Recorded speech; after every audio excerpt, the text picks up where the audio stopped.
you ever hear the tragedy of Darth Plagueis the Wise? No. I thought not. It's not a story the Jedi would tell you. It's a Sith legend. Darth Plagueis was a dark lord of the Sith, so powerful and so wise, he could use the Force to influence the midi-chlorians to create life.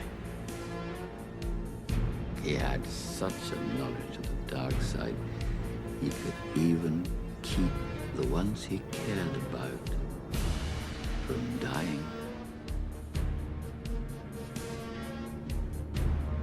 He could actually save people from death. The dark side of the Force is a pathway to many abilities some consider to be unnatural. What happened to him? He became so powerful. The only thing he was afraid of was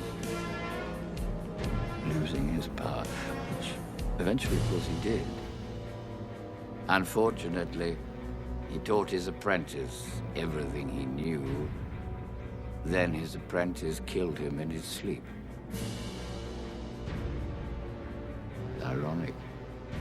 He could save others from death, but not himself. Is it possible to learn this power?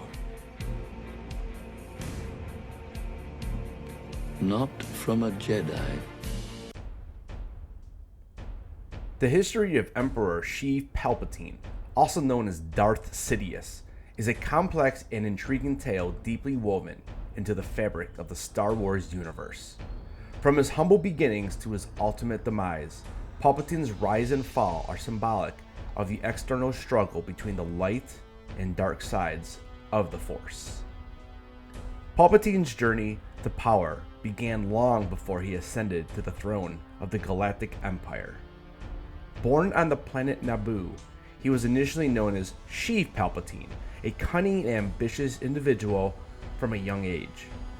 However, his path to darkness truly began when he encountered Darth Plagueis the Wise, a powerful Sith Lord who took Palpatine as his apprentice. Under the tutelage of Darth Plagueis, Palpatine learned the ways of the Sith and embraced the dark side of the Force.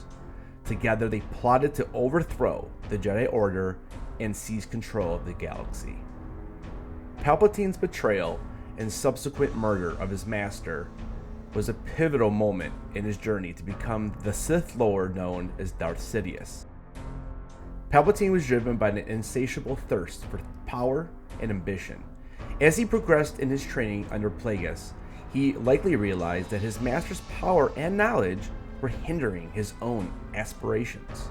Palpatine's desire to become the most powerful Sith in the galaxy would eventually lead him to view Plagueis as an obstacle to overcome.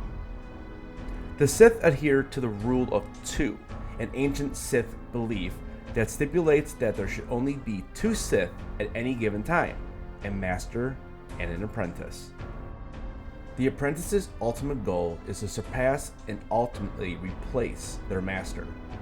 Palpatine, being the cunning individual he was, he would have recognized that killing Plagueis was a necessary step in fulfilling his destiny as a Sith Lord. Palpatine famously recounted the tale of Darth Plagueis the Wise to Anakin Skywalker in Revenge of the Sith.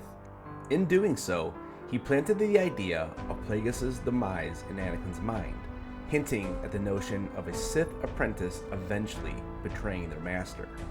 This may have been Palpatine's way of justifying his own actions in grooming Anakin for his eventual fall to the dark side. Ultimately, Palpatine's decision to turn on his master and kill him was driven by a combination of ambition, adherence to Sith creed, manipulation, and a desire to fulfill his destiny as the most powerful Sith in the galaxy. It marked a significant turning point in his journey towards ultimate power and dominance. After the death of his master, Palpatine bided his time and carefully polished his political career while manipulating the Senate and the Jedi, eventually rising to become the Chancellor of the Galactic Republic. Throughout his tenure as Chancellor, Palpatine acted as the puppet master from the shadows, orchestrating conflicts and crises to further his own agenda.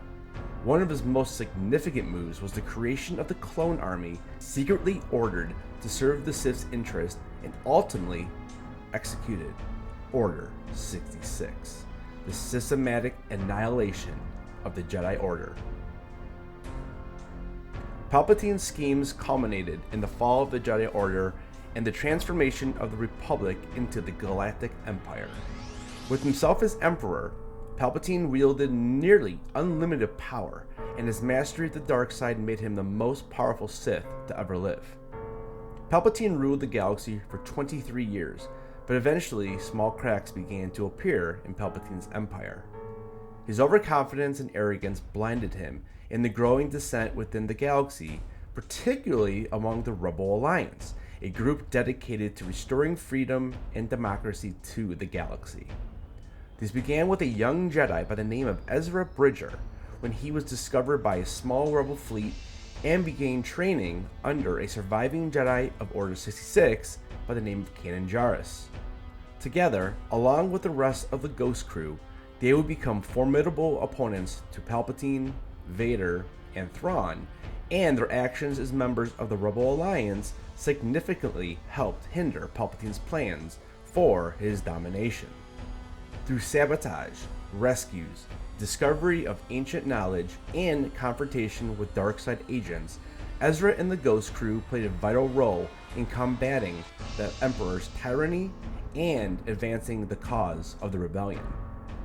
After Ezra made the decision to exile himself along with Grand Admiral Thrawn to the planet of Peridia, the rebels learned of a new superweapon capable of destroying entire planets that the Empire has secretly been working on for over 2 decades. After a rogue team of rebels led by Jyn Erso and Captain Cassian Andor managed to steal the plans for this superweapon, a young moisture farmer by the name of Luke Skywalker is involuntarily recruited to help get the plans to the Rebel Alliance before the weapon is activated. Luke was a good young pilot and began to take his first steps into the larger world of the Force with the help from Obi-Wan Kenobi, whom he was recruited by after the death of his aunt and uncle. Luke was a key factor in not only the destruction of the first Death Star, but after becoming a full Jedi Master and finding out his true father was Darth Vader, Luke would turn Palpatine's apprentice against him, and together they would rid the galaxy of the Sith once and for all.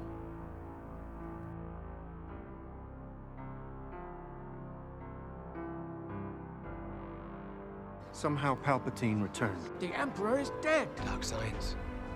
Cloning. Secrets only the Sith knew. Despite his apparent demise and return of the Jedi, Palpatine's influence endured in the shadows, and his return was hinted at in various forms of expanded Star Wars media over the years. However, his full return to prominence occurred in Star Wars: The Rise of Skywalker, where it was revealed that he had survived his apparent death by transferring his essence into a clone body. Palpatine's return was orchestrated by the Sith Eternal, a secretive cult devoted to his resurrection and the restoration of the Sith to power. With a massive fleet of Star Destroyers equipped with planet-destroying cannons, Palpatine sought to establish himself as the ruler of the galaxy once more, using Rey, the granddaughter of his former apprentice, Darth Vader, as a pawn in his schemes. In the climactic battle of the Rise of Skywalker, Rey, along with her allies from the Resistance, confronted Palpatine on the Sith planet of Exegol. Palpatine attempted to turn Rey to the dark side, urging her to strike her down in her anger and embrace her heritage as a Sith. However, Rey ultimately rejected his offer, reaffirming her commitment to the light side of the Force.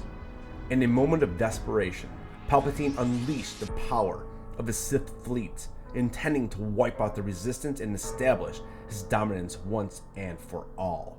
Rey drew upon the strength of all the Jedi who had come before her, including Kanan Jarrus, Ahsoka Tano, Luke Skywalker, Obi-Wan Kenobi, and Anakin Skywalker himself, channeling their power to defeat Palpatine and his fleet.